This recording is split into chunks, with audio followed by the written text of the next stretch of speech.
This is a View from the Bridge, official podcast of the Belfast Giants for kingdomofthegiants.com. Today's Tuesday, the 10th of September, 2024. My name's Patrick Smith. Davy's taking his shoes off to get comfortable. We're live on YouTube, Facebook, and on Twitter, X. You can also download us on Apple Podcasts, Spotify, and all your normal podcast providers. If you're watching on YouTube and you enjoy the show, why not hit like, subscribe, all that good stuff, or drop us a review on Spotify.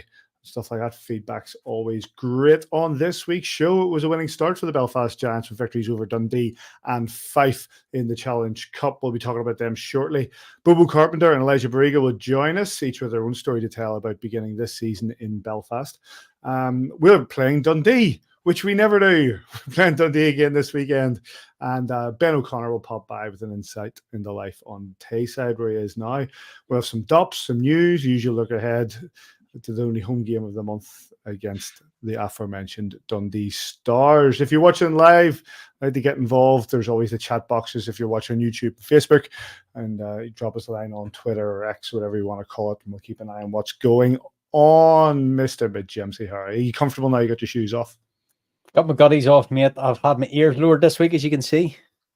It's haircuts, and I've went a bit had to get the greys cut out, and but rather tasting week. So let's get this going. Mr. Kitchen, how are you? You had to get the greys cut out. Right, okay. Starting to get a few greys are starting to come in a wee bit there. Okay. Yeah. How are you, sis? I'm all right, mate. Yeah, I'm okay. Yeah, it's just I'm going to Portugal next week for a wee break, but Side days in Portugal next Tuesday, so you'll have to get wee Marty on next week. But another trip to Portugal, mate. That's the second one this year. Yeah, I know. But you know what? I promised this maybe last week. But first, obviously, because you're the main man, Patrick, would you like a biscuit? Never have the orange ones. Only ever have the greens. I know you do. It's my last one, Davey. You can have it here. Do you want it? Go on. There you go. Oh, thanks, mate. Oh, decent of you. The magic of podcasting. I'd get them orange ones over there, can you, mate? I get whatever I need, mate. Right, boys, let's get that. Let's get cracking. The Belfast Giants started the season competitively with a trip to Dundee Ice Arena to face the Dundee Stars and walked away with a 7-3 victory. Jordan Karaguchi opened the score and made it 1-1. Craig Moore equalised. Sorry, made it 1-0. Craig Moore equalised 1-1. Cassetti on the power play. It's a 2-1 game. We're playing great. Johnny McBean made a 2-2. Rochi made a 3-2. Karaguchi made a 4-2. It was a glut of goals then for the Giants. Short-handed. Coops made 5-2. Then he again made it 6-2. Jake Elmer pulled one back for the Stars to make it 6-3 before Longer rounded out the score in 7-3 at 55-48. Jared Fisk, 25 shots on, 7 goals against. Tom McCullum on the other side, 46 shots on, 3 goals against. And your two referees were Toby Craig and the best referee in the Northeast, as his mum told me himself, Steve Brown. Giants were missing Pound and Conway for this game. Davey, I'll start with yourself. Despite the early goal, it actually was pretty tight in the early exchanges. Yeah, just go back to my notes. I actually made notes on Saturday night when I was watching. Next door to it as well. Yeah, I seen somebody today saying about bus legs and stuff, and I don't think we were brilliant in the first half hour. I know what Mark Lefebvre said after the game. It was a game of two halves. It wasn't quite as much as a game of two halves. It took us kind of 27 minutes before we got a really good, solid ozone shift, and I think after that, the second half of the game we largely control. But like, are you showing the goals there? I see them playing down below. The goals. I'm just going to play the goals here. Going to come in a minute. Like the first one, you talk on hockey often says, the old terms, put the puck on net and good things happen.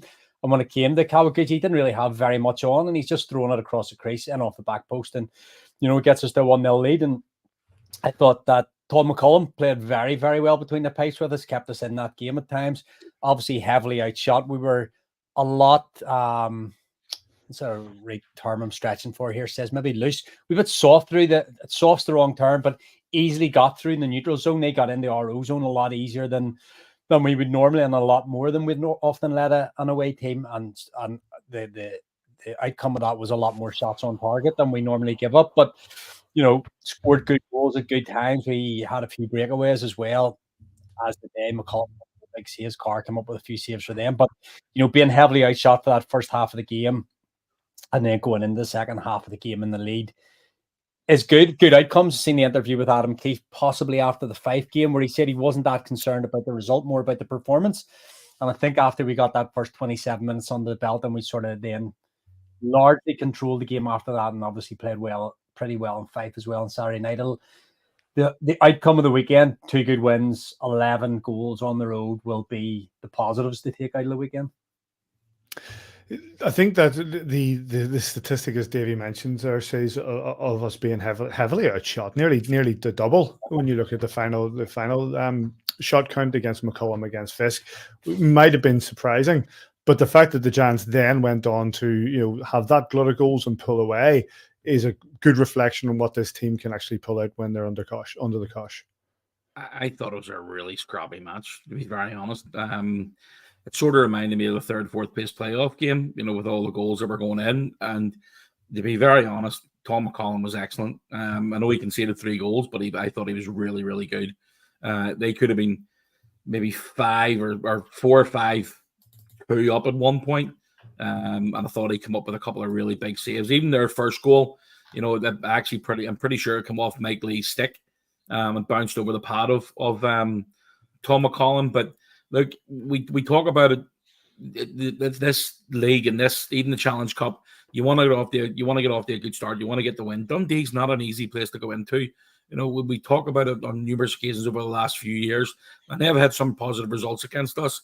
Missing Cons and missing Cameron Pound. Obviously, Galambos is out for a while as well. So you're short-handed going into the game. Then you get a knock on JP Moore, J.O. or P.O. Moran, JP. JP Moran was a long time ago, mate. Yeah, P.O. Moran, and obviously, he misses the part of the game, and then you're sort of down to, I think it was at one point you were down to 9 forwards, basically 3 lines, and then he put Kieran Long back up front, went with 5 defensemen, and it's tough. It is tough. I mean, Gabe Bast, I think, played 24 and a half minutes, and then he played 26 the next night, or vice versa. That's a lot of ice time for the first 2 games of this season. But the bottom line is 7 goals away from home in the first night is an excellent return. Cassetti was excellent. Seen a lot of people talking about Cassetti as coming in as an extra forward. That was never the case. There was people talking about him during the summer, and Galambos as well, basically saying, maybe it's a risk taking these kids out of the NCAA. This kid's no risk. Adam and Steve and Jeff Mason and Cole have done their homework on him. This kid's a player. He's going to be a big part of this group this season. I don't know if you're going to play the interview with Kieran Long later on, Paddy, but Kieran Long brings him up as well as being one of the players that really stood out for him. Yeah. So, look, the bottom line, you go away, you manage to get the 2 points, you get the first win of the season, you score 7 goals away from home. Adam and the group, the coaches have got to be happy with it. It's interesting you said about Joe Cassetti, says to, because I've read that as well. People saying he's come from when we signed him, a player comes straight from the NCAA, comes straight in his first pro season. Jeff Baum. Yeah, absolutely. Listen, there's guys coming straight out of the NCAA, going number 1 in the draft and going straight to the NHL. Exactly. I don't understand what the problem is. That people think that they know better than what Adam Keefe or Steve Thornton does. Let them do their work. They always come out with unearth a few gems. And I'm telling you now, Cassetti is definitely going to be one of those players. Davey, what Sis made a comment there, and I saw you nod your head, but what do you think it is about the Dundee Stars that makes it so difficult to go in there and play against? It's going to be opening night for them as well, Paddy. If you can't get up for opening night in front of your own crowd, I expect when the Belfast Giants step out on the ice for effective their opening, game that means something. All games should mean something, but you know what I mean by that. Regular season game that they'll be up for it as well. And there's factors. A lot of first timers on the boat, bus trip. Take a few minutes to get and just little things like different lines being thrown together. I don't know whether it says you were talking about the players out injured. Bobo Carpenter obviously didn't play on it was Saturday, Sunday games, wasn't it? Yeah, Bobo again. There was a reason for his absence. Yeah, He didn't practice during the week, so he only played one game at the weekend. That was always going to be the plan. Yeah, but obviously just a miss, so lines are chopped and changed a wee bit, and just takes a wee bit of time to get used to people and used to a rink and just all sorts of things. And I think through that first period, it was a struggle at times. We weren't pretty, but we gutsed it out. We stayed in the game. Obviously, I thought second half of the first period, second half of the game. I know what I'm trying to go. Just we got a calculator. Second half of the second half of the middle period, we really took over the game. The second half of the middle period, halfway through the game, more or less. And you think it was complicated for the players? Well, I guess podcasting's complicated something. I thought we took control. Guys started to get used to being where they were supposed to be with their line mates, and we started winning a few more face-offs. Possession came a wee bit easier to us. We kept possession a lot better. We looked a lot better in the offensive zone, which we didn't in the first half of the game. You know, those ozone pressure plays that the Belfast Giants have really came well known for in the last 3-4 years, especially. Special teams were pretty good on the night as well. Didn't scored in the power play, didn't concede in the penalty kill, had a few chances shorthanded as well. Actually scored shorthanded. Coops came up with a shorthanded marker as well. So, you know, take lots of positives out of the night, as well as, you know, you can search for negatives, and of course negatives are things you have to work on as well. So I think it was a good night at the office all around. You just talk about Mark Cooper there, Davy. You know, Coops wasn't happy with how he finished last season. You know, he came out of that injury, was it mid-February? I think he came back from the injury, the broken foot. And, you know, he wasn't happy the way he finished last season. He was excellent on Saturday night. I mean, he was really good. 2 goals and 2 assists, I think he had. You know, big power forward. We know that. And obviously, you know, he plays so well with Ben Lake. But with Moran going out, we had to switch the lines around. Didn't get a chance to play with Laker. But you put him in with somebody else, and he stood up and played really, really well. Let's get the postgame. Tale of two halves. The first 30 minutes, we dominated them. We carried the play. Their goaltender made some great saves to keep them going. And then I thought the last 30 minutes, we were horseshit. Basically, that's all it was. That's what it came down to. We got guys trying to make plays, fancy plays that are really just puck off glass kind of guys going on their backhands, not picking up guys in the slot, you know, giving up a shorthanded goal. I mean, just 2 different games totally. You know, we had one line really going tonight. They capitalized on their opportunities. But like I said, the first 30 minutes we were great. Last 30, terrible. First period, and I think you were wanting more from your side than what you had got at that point. It certainly delivered in the end, yeah? Yeah, I mean, it wasn't a very pretty game, that's for sure. I think our quality shined through there in the end in terms of finish. But I think we were outplayed tonight. So, you know, that's eye-opening for us. Learn a lesson tonight. You can't just turn up and just think it's going to happen. Obviously, you know, winning the game, it doesn't feel like that when you come out with a 7-3 win. Obviously, the guys end up finding a way to get it done, and they did that because they're a real good group of players, you know. But that's not going to cut it for us, you know, down the stretch here. We have to get much better. We give up too many breakaways, 2-on-1s, way too many shots against. But like I said, you know, we're on the road here in a tough building to play in. The guys found a way to get it done, so we can't be upset about that. That's for sure. And it is first game of the season, you know, and it is different, isn't it, playing these games rather than just the pre-season challenge matches? Yeah, I think maybe the preseason was everything went a little too well for us, and I think it showed tonight. You know, the intensity, the urgency rises in a meaningful game. And obviously we had to travel. We were up early this morning. All those things come into play for sure. But we got to manage it better next time. Obviously we'll have to get back and get rested. We have a big game tomorrow in Fife, and it's going to be more of the same. Yeah, you said that tough buildings. That's another one to go into. Do you think now that the guys have had that little bit of an experience of exactly what's going to be required in this Challenge Cup campaign, that you'll hit the ground running from period 1 and minute 1? Yeah, I mean, look, it's tough to be upset with our offense for sure. I mean, that guys showed their quality tonight, but we need to button it down here. We need to get a lot more cohesiveness amongst the group and shutting plays down through the neutral zone. Dundee was skating that well through us tonight, and you know we gotta certainly be a lot better at that tomorrow. That's great. Thanks, Adam. Big thanks to the guys from Dundee Stars TV for all the footage and all the post game. Before we move on, Davy, you want to say something about Cassetti? He's a player me and Sid have been talking about since the first couple of games of pre-season. I remember I texted you, I think, Simon, during the Cardiff game against GB and said, like, was giving him different chat about different players, but we mentioned Joe Cassetti, Big Joe, as we'll call him. What were we saying the other day, Simon? 6'2", 205 pounds or 6'4", something, big unit. And this sort of chat that he came in as injury cover, or he's coming in and he's been surprised to people. When you come through these NCAA, I think he had actually 5 seasons through eligibility in different NCAA teams and programs. Came through U Sports NCAA and at a good age too, good size. There was no doubt he was going to be a player, and I'm glad that people are loving him. But I'm a bit surprised people are surprised at what they're getting. He's marked down from when we were talking about him in June. Me and Simon is like, this guy is going to be a player, and he's came in there, lovely positioning on the power play. Seems to get himself a little space at that back post there. That's 2 or 3 goals he's come up with in special teams again, doing well over the weekend. So definitely one to be marked down for the season, to be watched.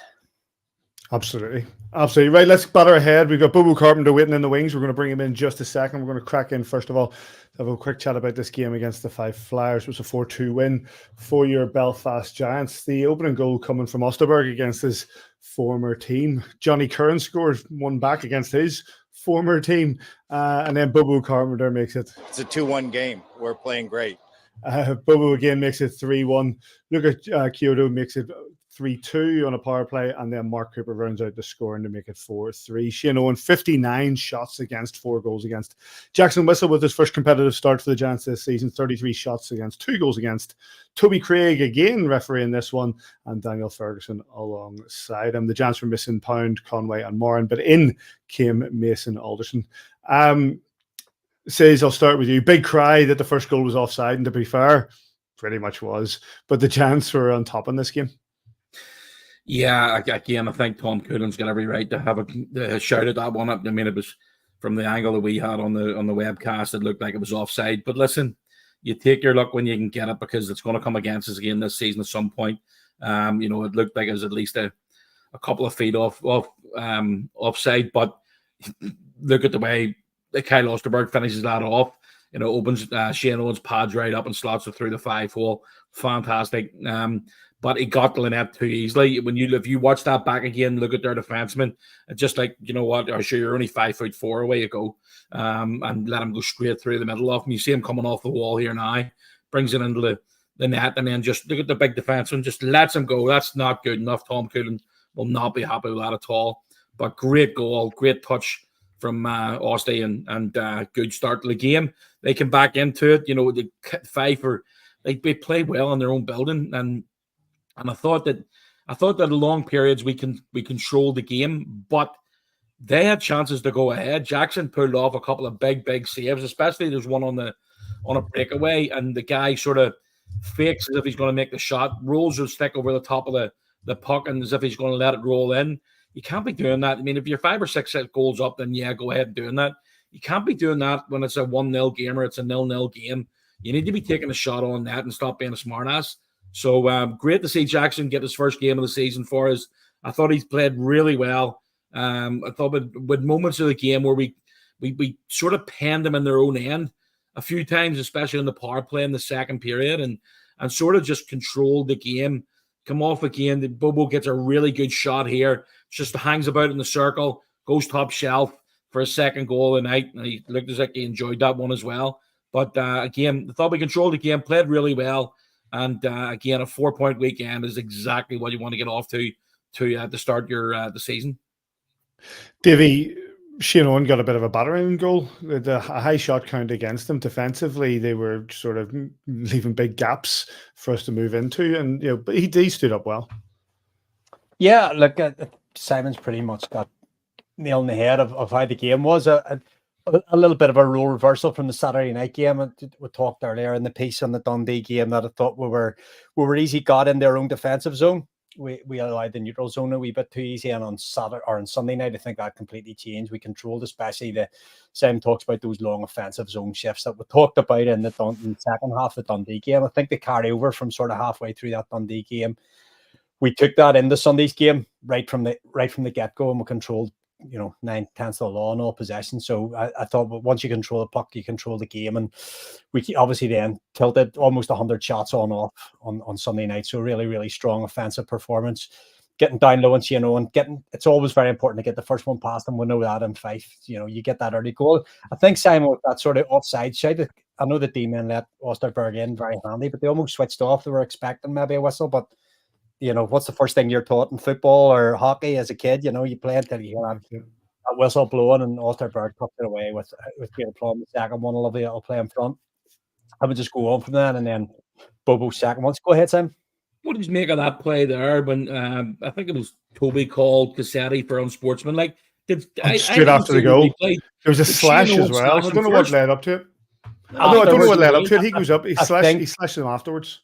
I think Cassetti has a little word after, goes in. So that's there was something in the build-up to the play, but then he gives him we slash across the back of legs, and they both get 2 minutes each. So we've seen that in Guildford last year towards the end of the season as well. A couple of players, last season. Basti wasn't here last season. I know, but the year before, but I remember Basti getting called for it as well. Guildford. Yeah, there's been a few players down in Guildford called I love that. I absolutely love that. Get right in his face and let him know he's let Cons did it in Nottingham when we got the last minute, when we got last second winner in Nottingham when Coop scored that. Cons did it as well. But I'm not sure. I'm not sure I'm okay with it being a 2-minute minor. I don't think it's needed. No, I don't agree with that point at all. I mean, it's unsportsmanlike conduct. It's housery, if you want to call it that. It's just something. I know you love a bit of that. I like it. It's I have absolutely no issue with it. It's see that two either way. I think that's pointless. Just let them get on with the game. Just play on. Yeah, get on with it. Let's take the post game and then come back with Bobo. Well, I thought at times we were pretty good, but all in all, I was pretty impressed with Belfast. Thought they were pretty strong, and at time I thought they forechecked us really well, and I felt we ran out of gas. It's still early. Those are back-to-back, pretty heavy games.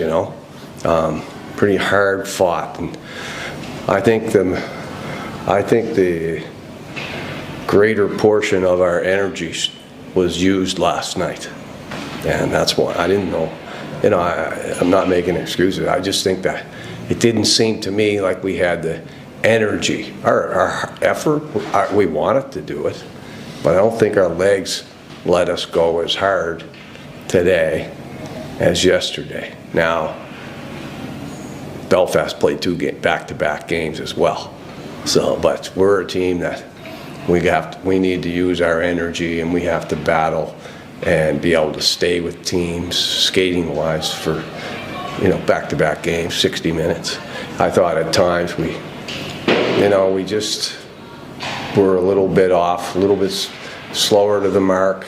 I put pucks in sticks, put pucks in skates, not on sticks. And let's also look at the first goal was 15 feet offside. I don't know how they missed that one. The second goal hit our skate after we won the faceoff.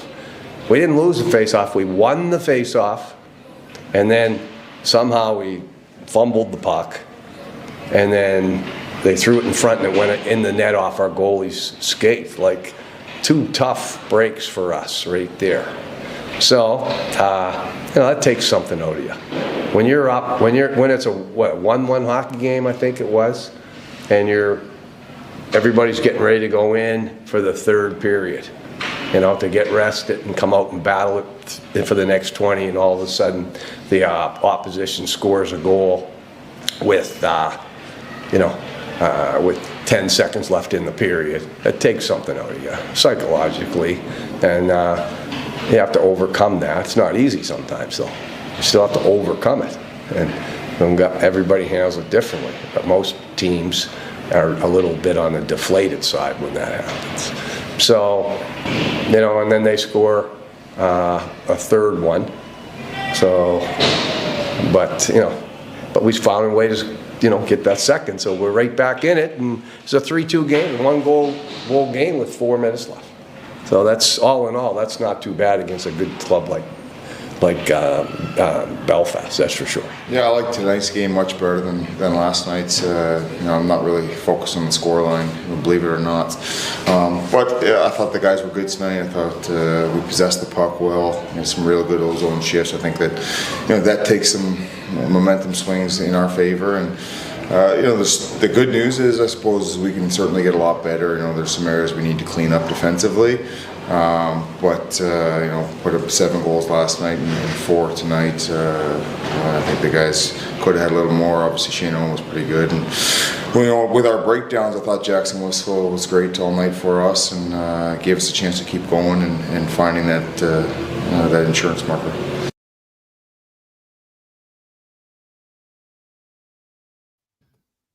Big thanks to Five Flowers TV. Can we get like, I love Tom Cullen and all, a friend of the show, but could we just get some sort of just like restriction on how long his interviews could be, because that one seemed to just drag.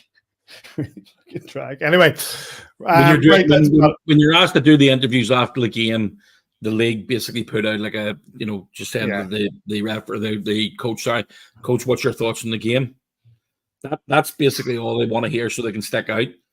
Half an hour later, he's still talking. Half an hour, he's still talking about each individual goal in detail.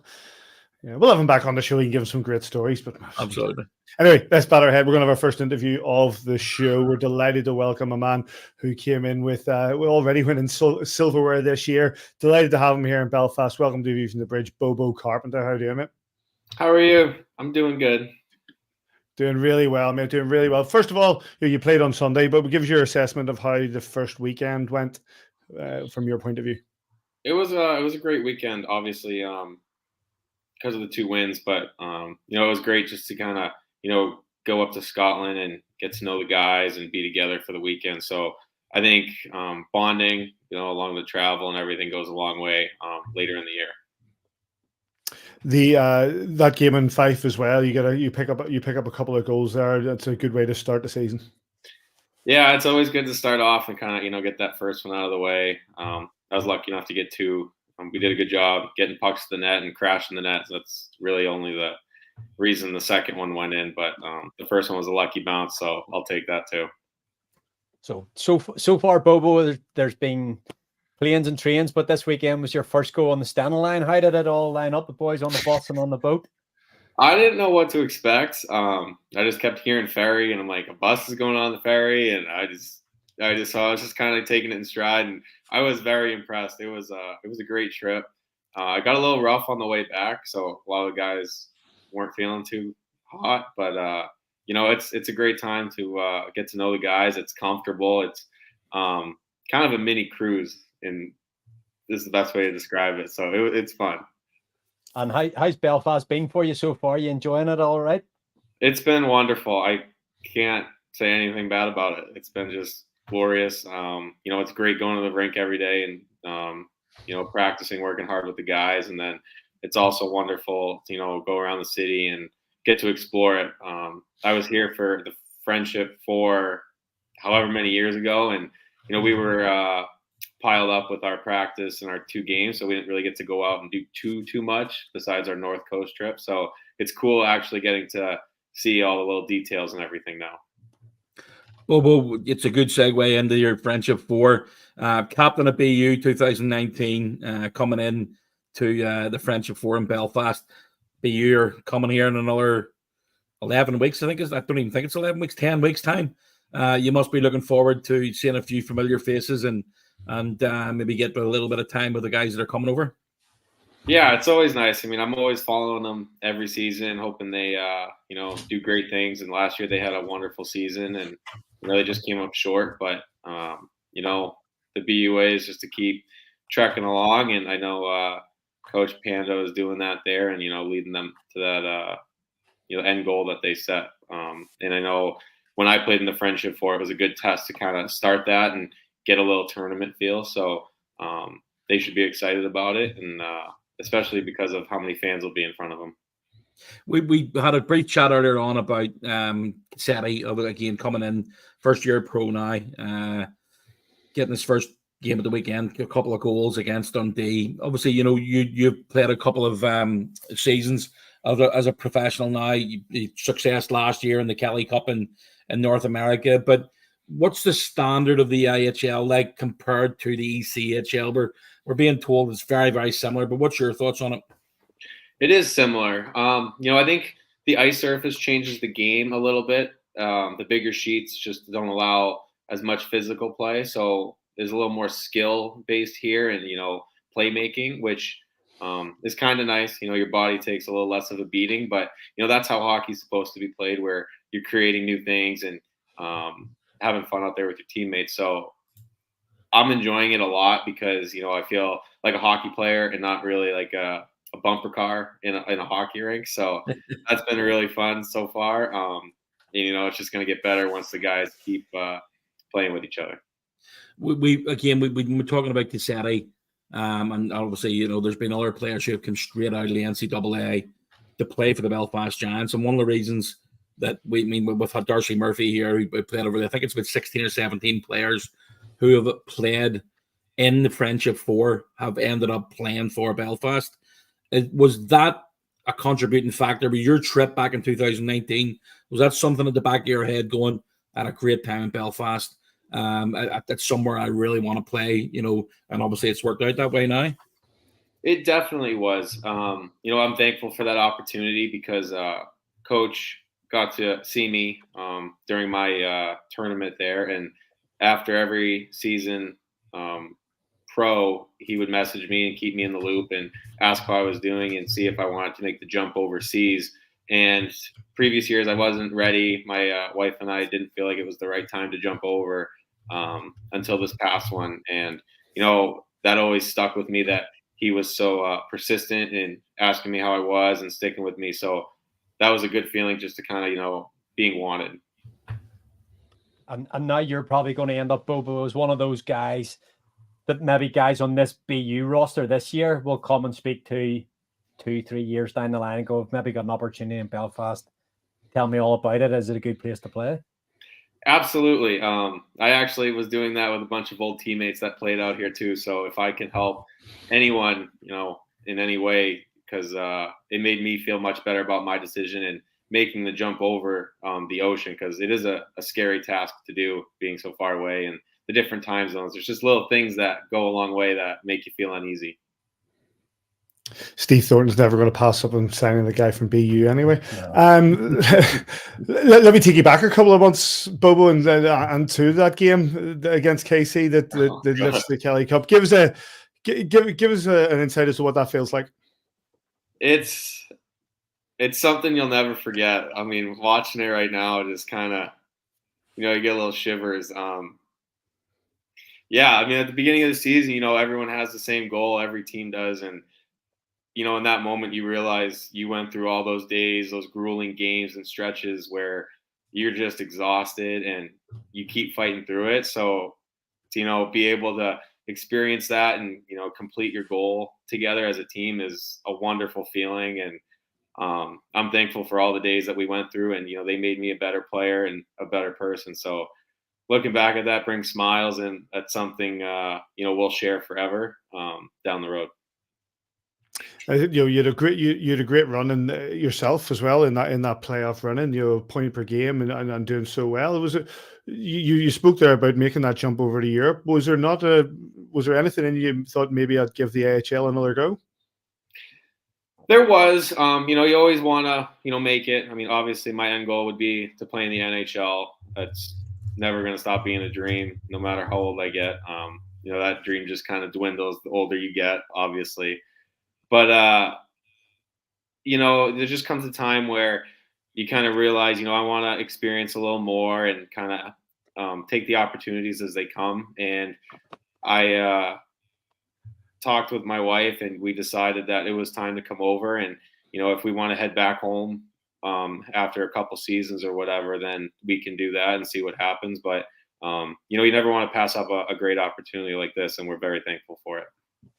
Like what I'd say, Bobo, is like I haven't even give up that dream yet. So just hold on to it, there, mate. And I still think there's going to be a call someday to me, but it's dwindling, as you say, it's dwindling. Hey, there's been some of those old goalies that they back up for the emergencies. So like in Carolina, I believe it was, so it could happen. Yeah, that's right. Yeah. Anything can happen. But everybody's always looking at statistician, David.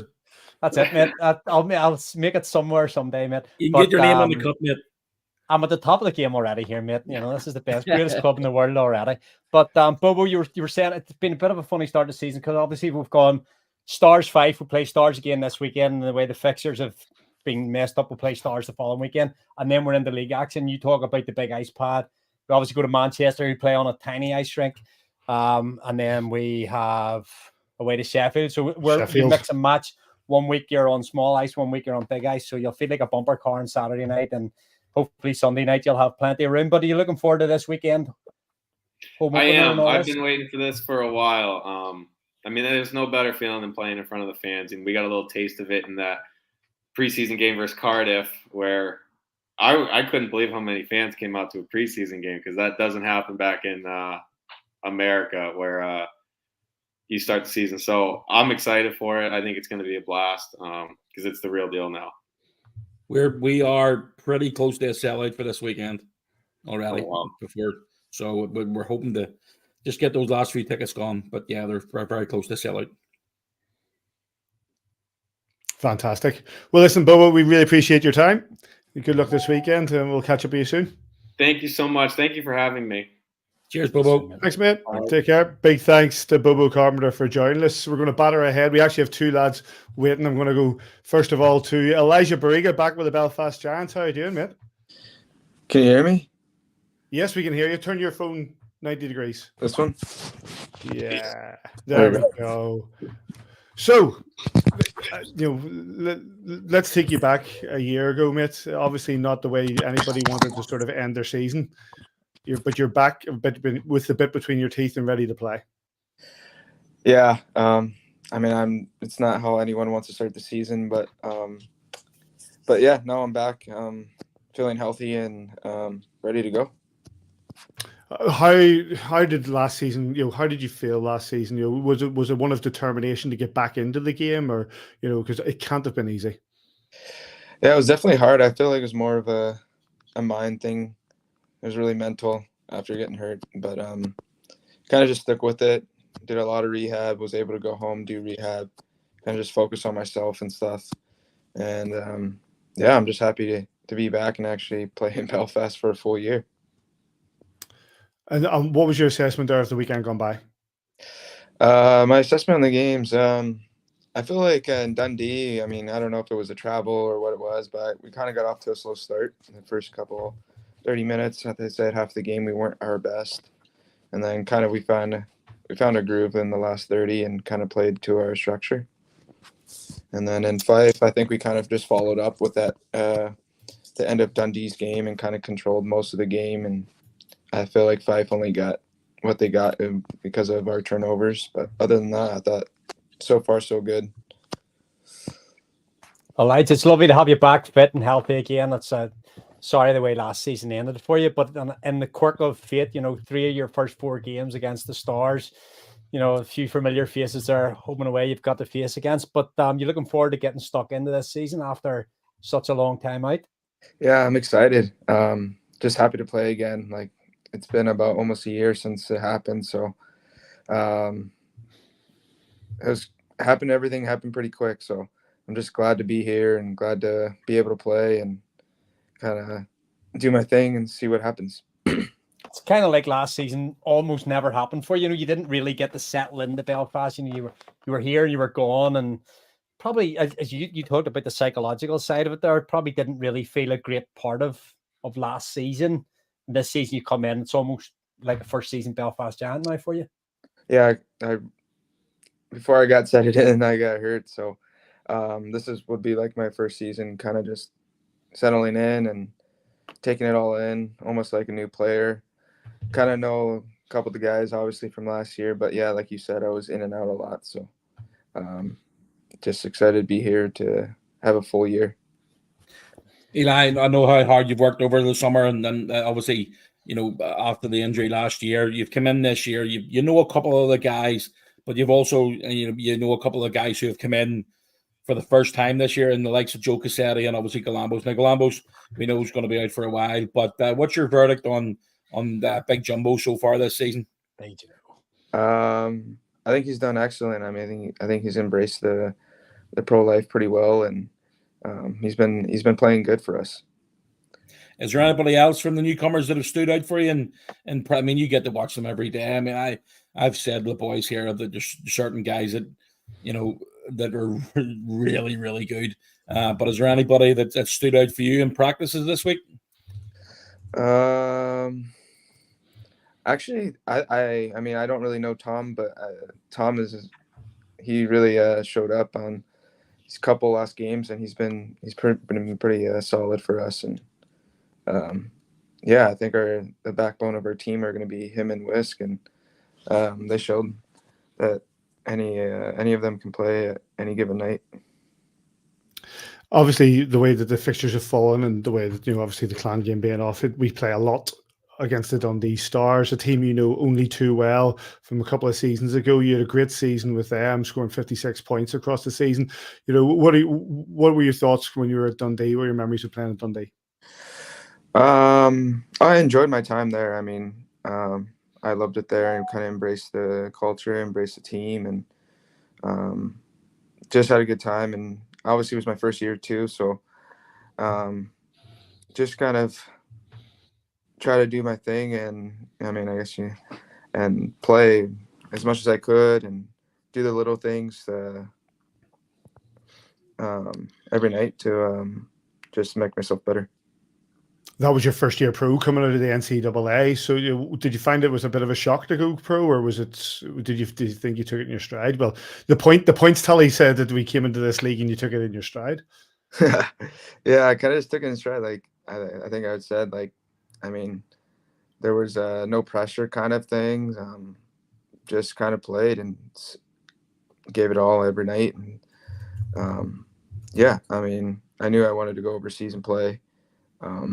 Obviously, Jeff Mason was my coach, and he was good to me, and I thought he was a good guy in the locker room. Did all the little things right to prepare us, and some guys took it and some guys didn't. So, I mean, it's all about what you can grasp and go for it. Absolutely. Well, how's preparations going for this weekend then, with this game against the Stars at home? Looking forward to getting that first competitive game at home. Yeah, should be good. We should be going over tape here after this weekend on them, and kind of assessing everything, and then applying it in practice. And we only have one game this week against them, so it'll be a big game. First, it'll almost be like a season opener, I would assume, right? Yep. Well, it's our season opener for you at home. Yep. So I'm sure the crowd will be in it and it'll be electric. Fantastic. Well, listen, mate, we really appreciate your time. Good luck this weekend. Good to see you back on the ice with the Belfast Giants, and hopefully we get a great season out of you. Yeah, I appreciate you guys. Thank you guys so much.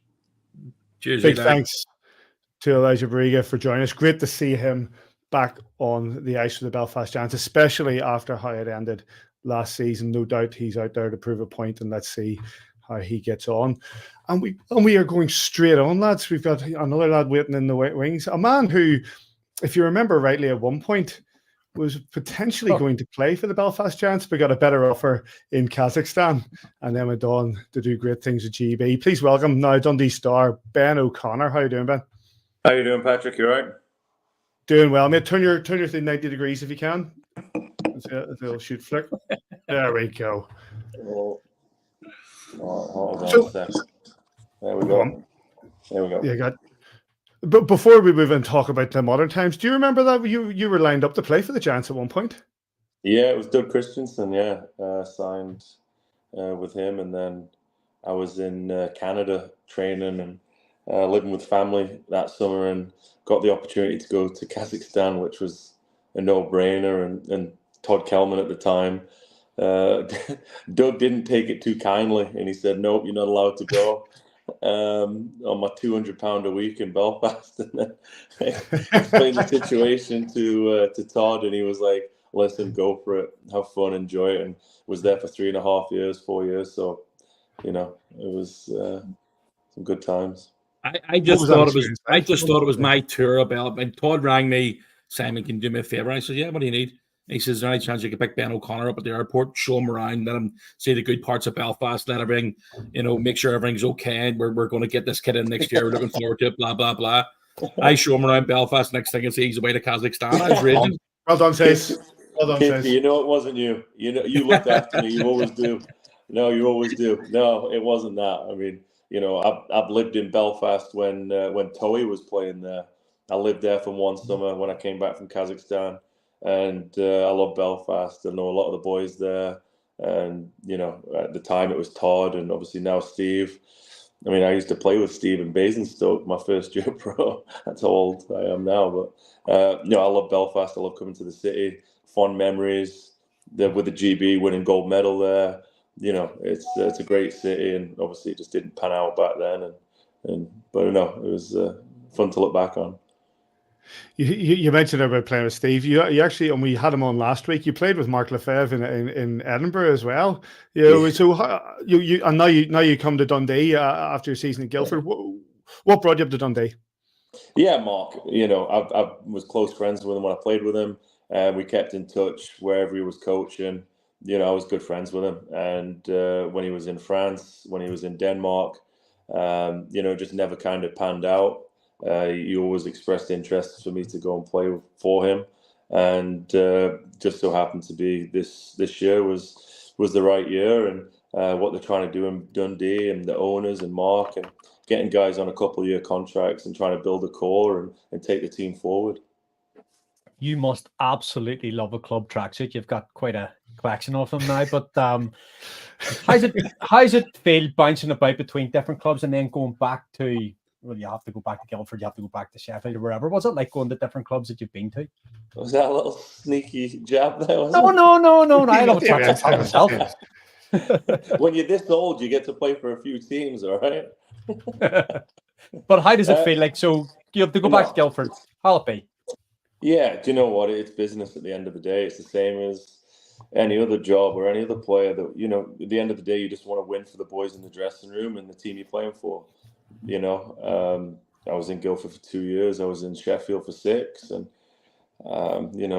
it's at the end of the day, wherever you go, you just want to win. You speak to any player, you want to win. And, that's my job here with the Dundee Stars is to win hockey games and play the best I can. To answer your question, it's not awkward. You want to get some bragging rights on your old teammates or your friends, and it doesn't have to be teams you played against. It's the same when I play against Laker or Wiss or whoever it is. We always have that banter, and you want to play well.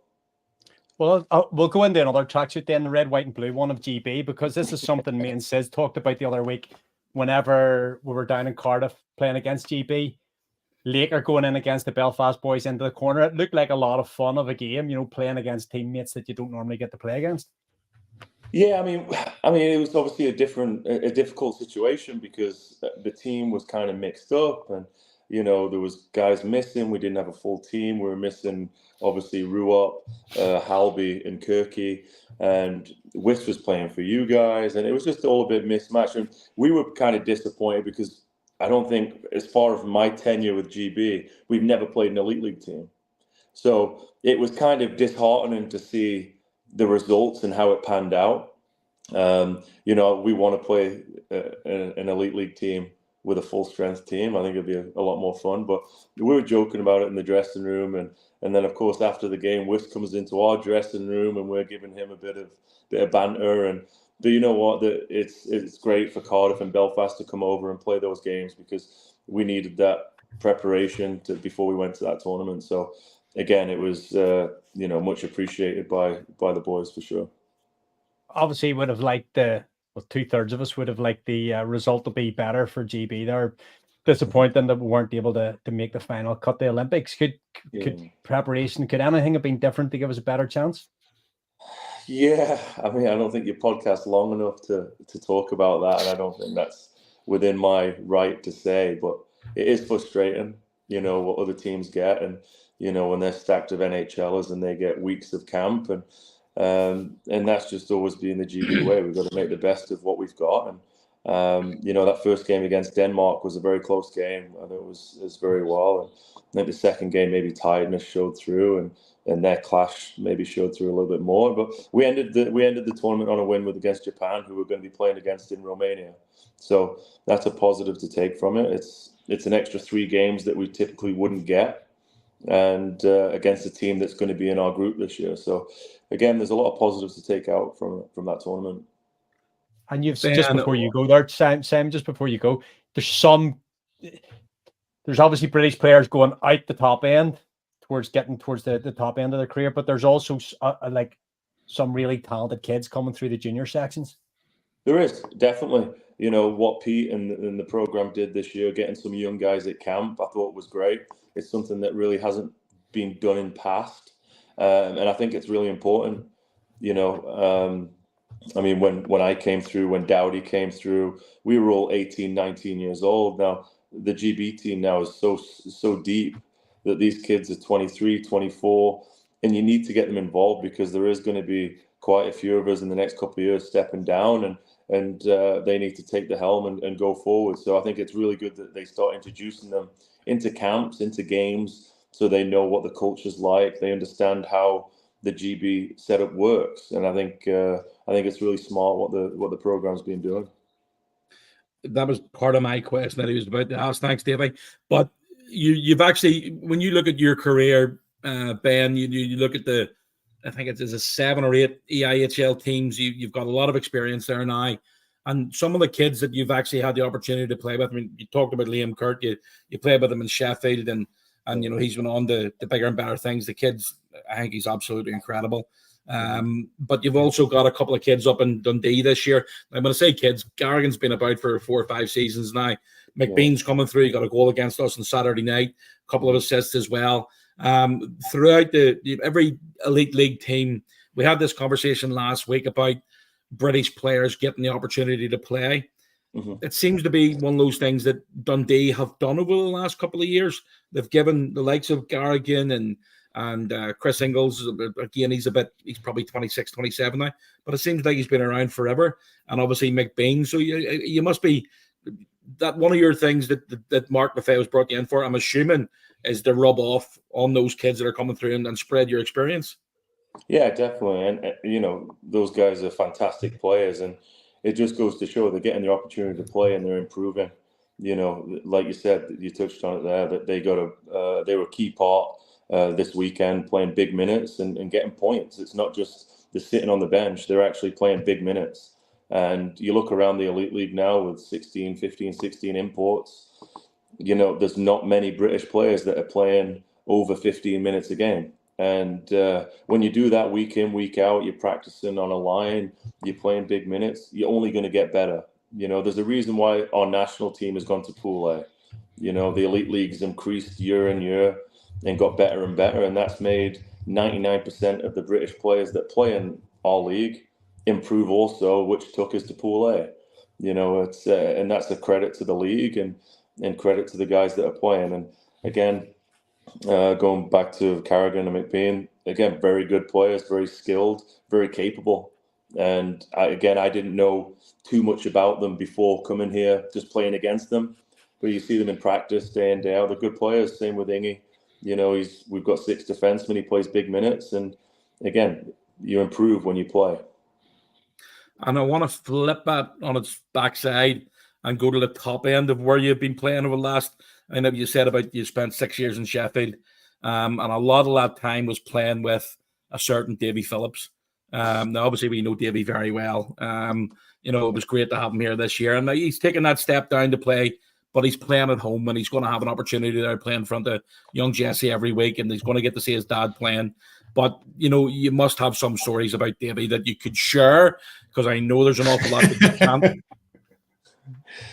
Yeah, I mean, Davy's my best mate. We speak every day. I was literally just messaging him earlier. We talk every day, and we talked about the decision for him to what he made this year, and no one can hold that against him. You know, he's played away pretty much his whole life, traveled the world, and he's got a family. And you know, any family man out there will know when it's enough, it's enough. And he did have offers to go to other teams in the league, and he just wants to be at home with Jesse and the family. So, and you can't blame him for that. And stories about Davy that I could tell. It's the family podcast. Careful, Ben. Yeah. Careful. Do you know what I mean? What you see is what you get with Dave, and you guys have had him when he was younger, and then obviously last season. He's just a great human being. You know, one of my best stories about Davy is not what you probably think. It was one of the years in Sheffield. You know how you see Davy and you smile. It was one day he was sick, or he had to go to a funeral, whatever it was. He wasn't at practice, and we're doing the skate round at the beginning. It was all quiet, and we came into the board, and the boys were like, why is it so quiet and miserable today? Oh, Davy's not here. You know, and that's the type of person he is. And, you know, he really brightens up that dressing room if it's, especially in the dog days, January, December, end of November, when it's dark, it's miserable. The imports start missing home. You know, he's the one that puts the light in that room and puts smiles on faces. And he'll be sorely missed within Belfast. He'll be sorely missed within the GB team if he doesn't continue to play. But I get to speak to him every day, so he puts a smile on my face. Oh, I love him. I absolutely love him. You know, but getting back last year, he was fantastic for us. I'm pretty sure Davy, apart from the games that he had to miss for GB, he was the only player that played every game for the Giants last year. Oh, he's a warrior. And I know that he was carrying a lot of injuries, and the type of guy that he is, he just wants to keep on playing. And I couldn't speak highly enough about him. I absolutely love him. I think he's fantastic. And he was brilliant last year with us. I mean, you get what he brings on the league, or on the ice, and a lot of the time, a lot of people don't see what he's like off the ice. But, you know, I know Laura Small is a massive part of the organization, and she organizes a lot of different groups and what have you. And Davy gave us time up the one in particular group last year and went every single week and spent time with kids from an autism group, and he was just immense. I'm just touching on what you said there, Ben. We genuinely miss him. I genuinely do, because he is one of those guys that when you get the opportunity, but like, I'm as close to the team as what we can, you can get off as a fan to a certain extent. Yes, you miss that around the room right now. But no, he's just an absolute top lad. No, for sure. And you know, as you've touched on, Davy, I've been on a few teams in my time. There's only one Davy Phillips. You know, it's only one's plenty. One is absolutely plenty. One's plenty. The one that I'd share about Davy, I don't have always the easiest time off the ice, and every single time I meet Davy Phillips, he just gives me a big hug.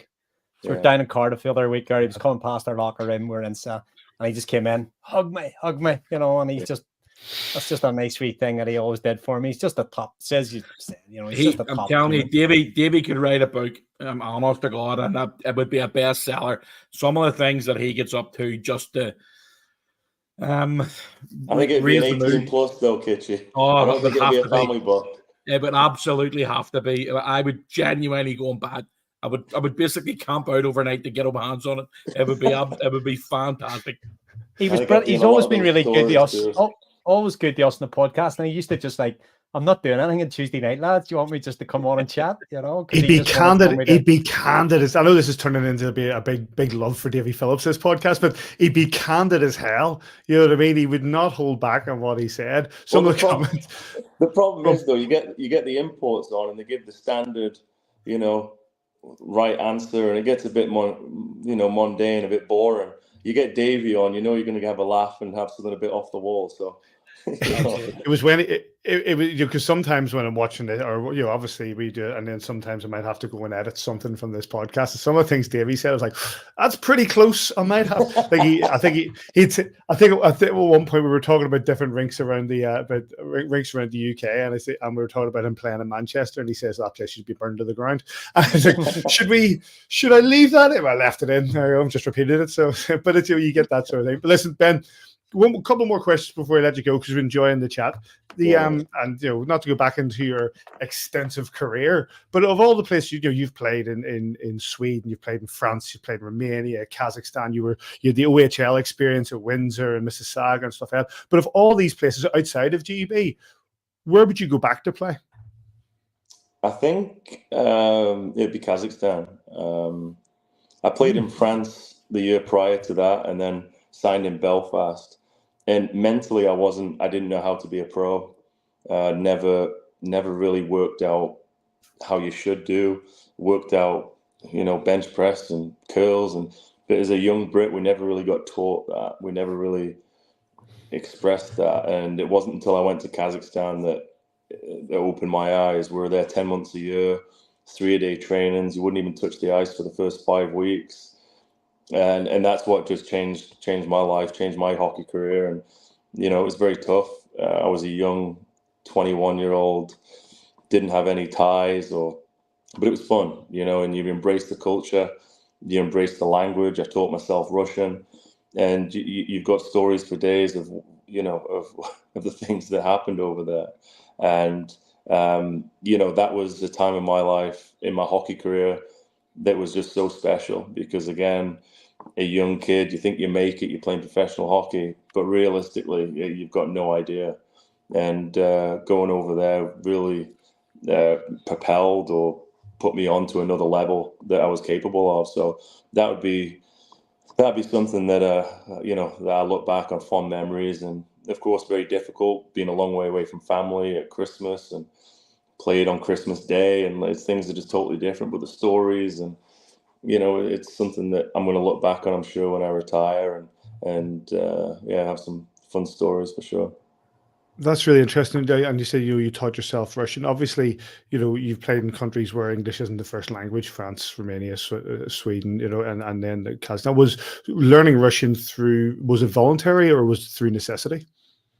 Do you know what? No, we had a translator, and we had one. My first year there, we had one guy who spoke perfect English, and the rest didn't speak English. But I think it's playing in the elite league for a couple of years prior to me leaving was, if a guy comes to the country and wants to play, at least try and have the effort and make an effort with the boys to learn the language. And I got a lot more respect, and I started off with, I can't read or write Russian, still can't, but I can speak it and get by. And I taught myself on Google Translate, and I had a book every day. I taught myself a sentence, taught myself numbers, taught myself Skolka Vema after bus, what time's the bus, what time's food, Skolka Vema kushit, and just slowly get by. And then Kagdala, how are you? Horosho, good. And so you can start having conversations. And every day I just taught myself conversation and words, and you get a lot more respect from your playing partners, from the teammates, from owners. And again, it's not something that was easy, but again, it's something pretty cool that not many people know, and it's not probably a favorite language right now, but yeah.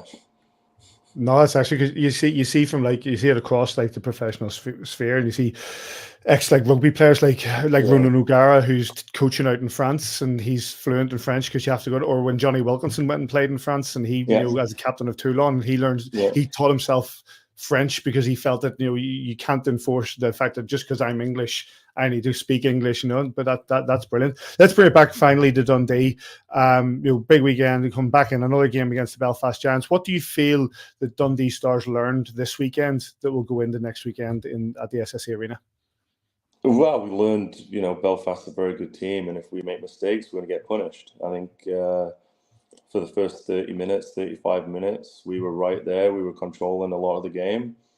And I think, from that point forward, we made mistakes, turnovers, and, you guys are very good. And if you make turnovers, 2-on-1s, whatever it may be, you're going to be punished. hence the score was 7-3.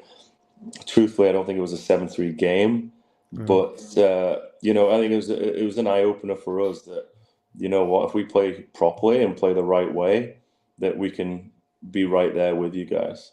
And you know what, that's what we've been working on this week in practice and going into our video is a lot of the goals that you scored were mistakes of our own doing, shooting ourselves in the foot.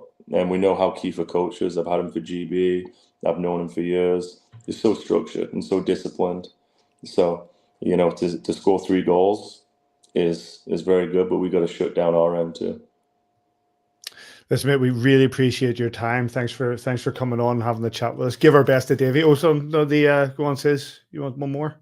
Ben, every time obviously when we're chatting and stuff in the Monday, I've never got an opportunity to speak to you about this.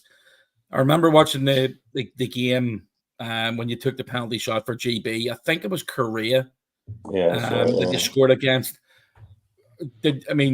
I know that I watch the guys in practice every week, and I know you're always been a fluent skater.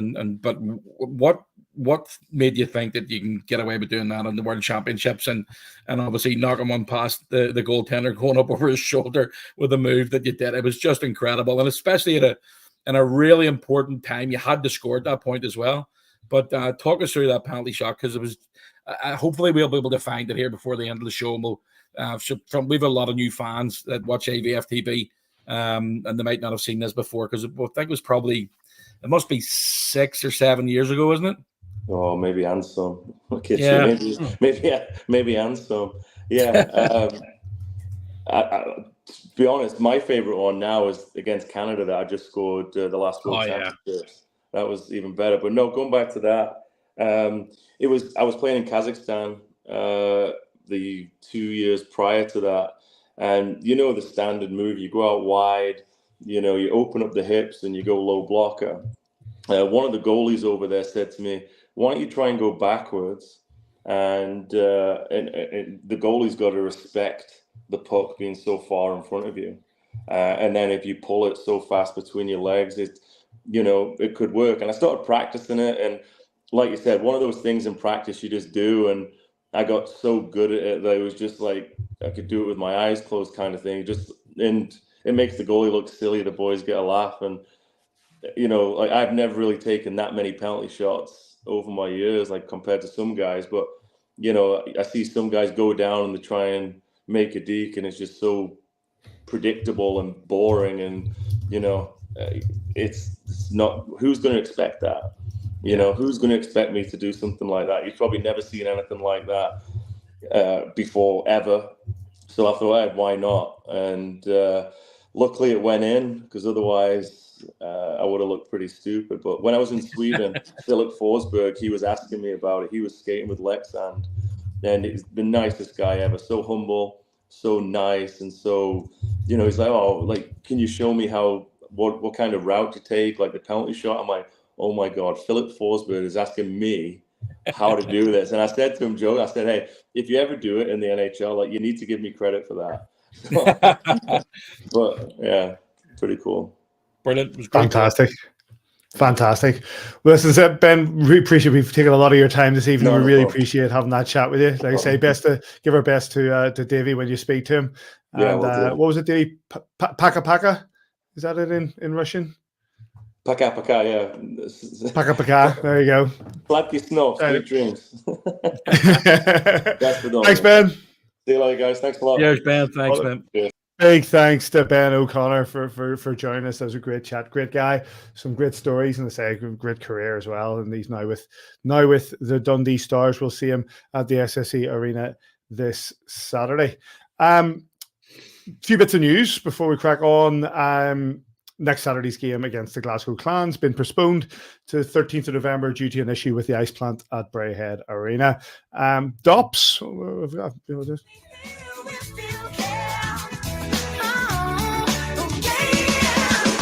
Dops.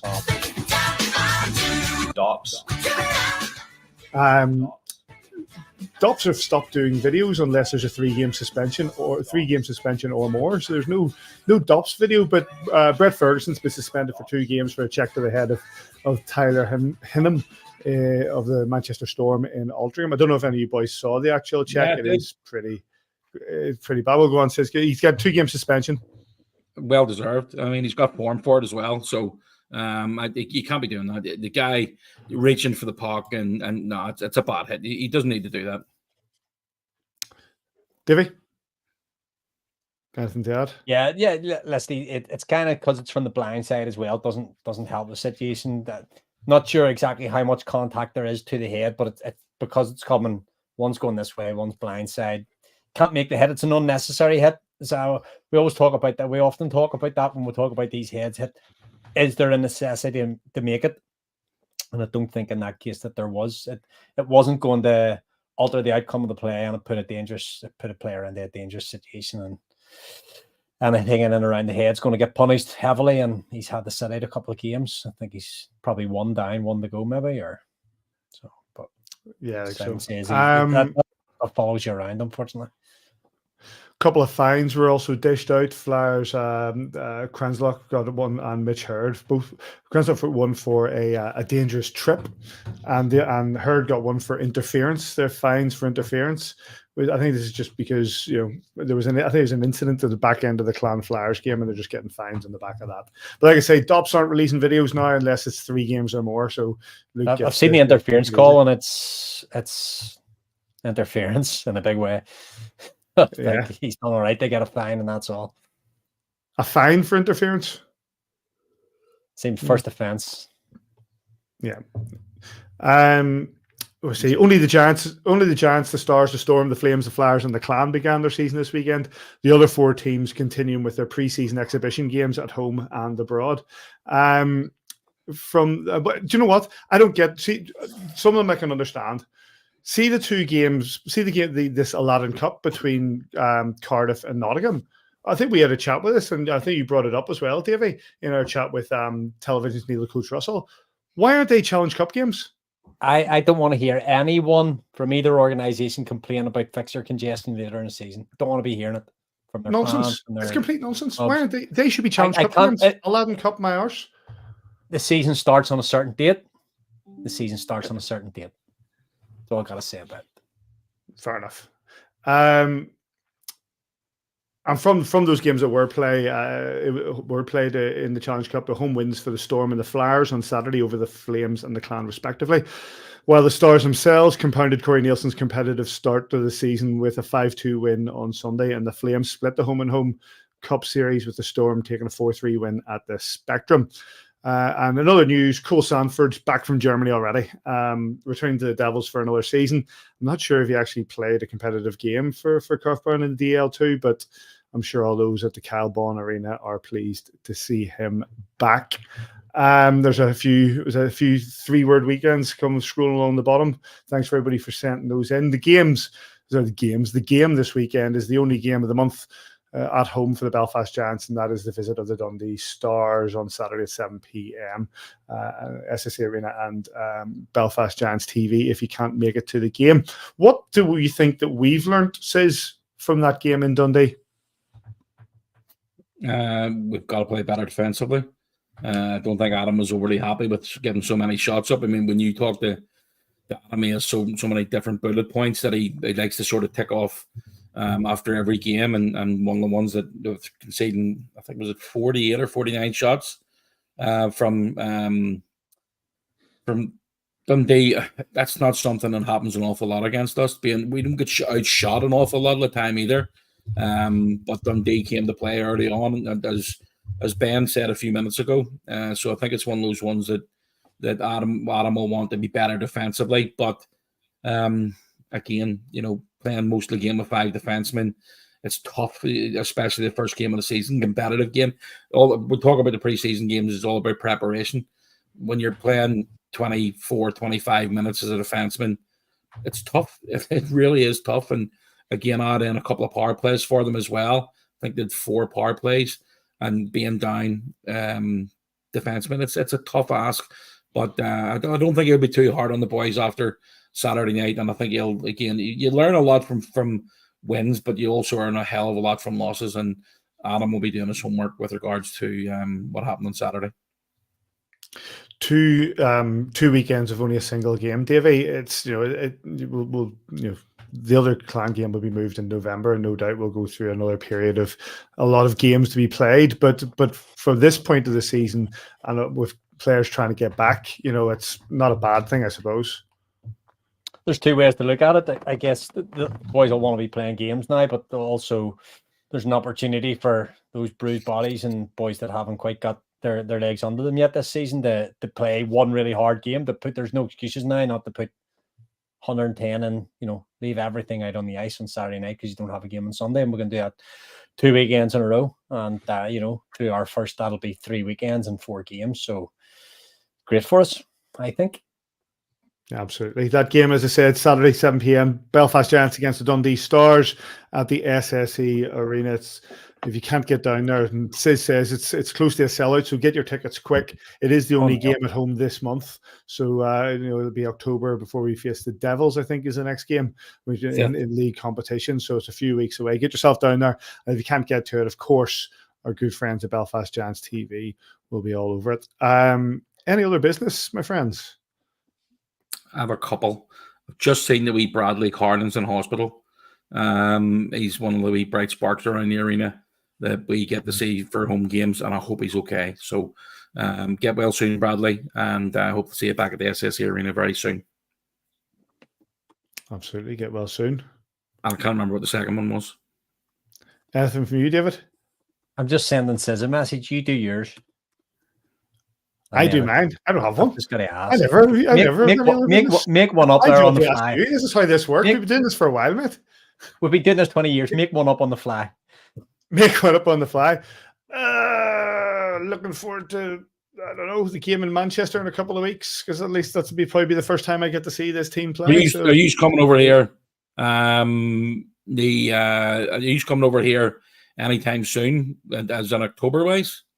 It'll be mid to late October before I get over. Unfortunately, I was planning on coming. I nearly booked a flight to come home for the Cardiff game. Right, I was like looking at flights. I was like literally just booking them, and then my wife reminded me I'm in London that weekend for the NFL and already bought my tickets and booked a hotel for that. She's like, I thought you were going to the game at Spurs. I went, oh yeah, that's where my head's at. So I nearly came home for that, but it'll be after that. Looking forward to it. And remember last week that we talked about the stick for Mark Cavalin? Yes. We didn't pick a winner for the pucks. And do we have any entries? I actually haven't really put it out as a real competition yet. Well, you sort of did. No, we didn't get it. We threw a question out, but nobody answered it yet. So, well, no, but there was one already mentioned on the. I think Margaret Patterson answered it on the comment section of the webcast. It doesn't count. You can remember her answer, but doesn't count. Right? Okay. Well, look, we're not going to give it because Mark Cavalin will be coming back at some point, so I'm going to keep the stick for him. We'll make sure we'll do a wee competition soon, but I think that's the perfect thing to do with it. So yeah, just have to say when he said it last week, and I was thinking about giving it because we'll sort of promised it for a prize. We'll come up with another prize over the next few weeks. And I know what it is now. The golf days on Monday, it's completely sold out. Hollywood Golf Club, looking forward to all the players are going to be there, and we're looking forward to basically getting involved on Monday morning. So hopefully there's going to be a bit of good weather for it. I'll be looking forward to that. The only thing I have to add is there's a great interview that Sis did earlier with Kieran Long that we haven't used in this show, but I'm going to put it out on our socials. It is a chat with Kieran Long about how the weekend went, and it's always a good chat with Longer. So we'll stick that out. Keep your eye on at AVFTB and on our Facebook for all of that. Try to put it on Instagram and that sort of stuff as well. If that's it, boys, then we'll start the wrap. So it's all right. I'll keep that for next week. Yes, I shook my head. I don't know the answer to it. So, all right, okay, we'll keep it for next week. Keep my powder dry on that one. Here's that one. Here's Lynn. He knows. We know it's down the side. Down the side comments. We know what it is. You don't. Sorry about that. I seen on Stevie Robinson's Twitter. I'm gonna get it up here, just so we can share it. Lynn completed her chemo.